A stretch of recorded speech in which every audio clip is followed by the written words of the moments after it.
আলাইকুম। আজকেও সৌদি আরব প্রচুর বৃষ্টি হচ্ছে। আমি ভাবছিলাম ওই দিনে হয়তো এই বছরের শেষ বৃষ্টি, আজকেও প্রচুর বৃষ্টি হচ্ছে। আমরা বের হয়েছি, প্রচুর বৃষ্টি এবং ঠান্ডাও পড়ছে। বৃষ্টি দেখেই তো বের হয়েছি, বৃষ্টিতে ঘুরতে মজাই অন্যরকম লাগে। হ্যাঁ, রুমে থেকে এতটুকু বোঝা যায় না যে এত বৃষ্টি, রুমে থেকে হালকা হালকা বোঝা গেছে, কিন্তু বের হয়ে দেখি ভালো বৃষ্টি। গাড়িতে বসা থাকলে তার সমস্যা নাই, নিজেদের গাড়ি থাকলে এটাই সুবিধা।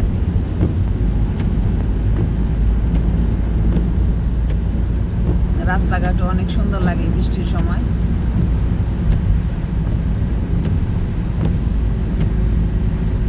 আর দুইজন টোনাটুনি আছি, এটার মজাই আলাদা।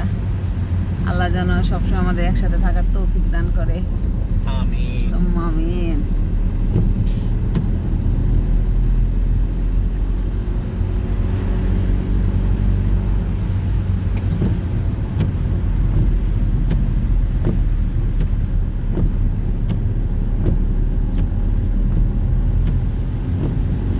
দিনও একটু মেঘলা মেঘলা ছিল না?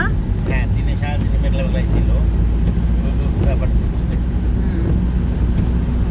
ভাগ্য ভালো, ছাদে থেকে কাপড়গুলো নামানো হয়েছে। নাই তো সবগুলো ভিজে যেত। তুমি তো সময় মতো নিয়ে আসতো ছাদ থেকে। একদম পারফেক্ট টাইমে আসছি। সময় না আনলে নাই, তার 5 মিনিট পরেই বৃষ্টি হয়েছে। 5 মিনিট আর ছাদে তো সবসময় দেওয়া হয় না, মাঝে মাঝে একটু বেশি কাপড় হলে দেওয়া হয়। তুমি নিয়ে আসছো, বেটার হয়েছে। কারণ রুমে থেকে তো বোঝা যায় না যে বৃষ্টি হচ্ছে। আমরা এখন কোথায় যাচ্ছি? কোথায় যাচ্ছি? আলো আপা। আলো আপা যাচ্ছি? আচ্ছা, চলো যাই।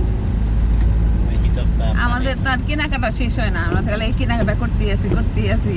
আমাদের মাল বেশি হয়ে গেছে, তারপর রেখে যেতে হবে। জানে বাবা যখন যাবে তখন বাকিগুলো নিয়ে যাবে।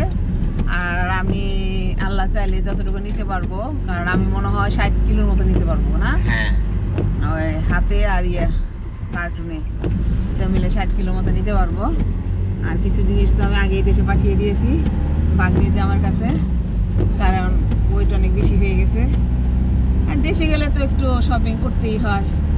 প্লাস আমার ঘরের কিছু ইলেকট্রিক জিনিস এগুলো নেওয়া হয়েছে, ওগুলো একটু ভারী, কারণ যায় না বাবা দেশে যায় একটু কম। আর যে ভালো ভালো জিনিসগুলো নিয়েছিল ওগুলোই আমি এত বছর ইউজ করছি, আর এখন একটু ওগুলো একটু নষ্ট ভাব, তো ভাবলাম নতুন নিয়েই যাই। যেহেতু আমি আসছি, এয়ার ফায়ার থেকে শুরু করে যতটুকু সম্ভব নিয়ে যাচ্ছি, আমার জন্য সুবিধা হবে। এখানে রাস্তাগুলো অনেক সুন্দর, দেখলে মনটা ভরে যায় না?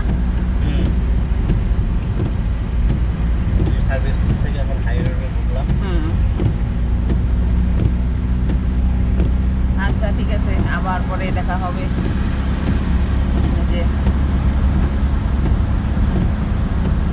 এই জায়গাটা সুন্দর লাগতেছে, লাইটের আলোগুলা।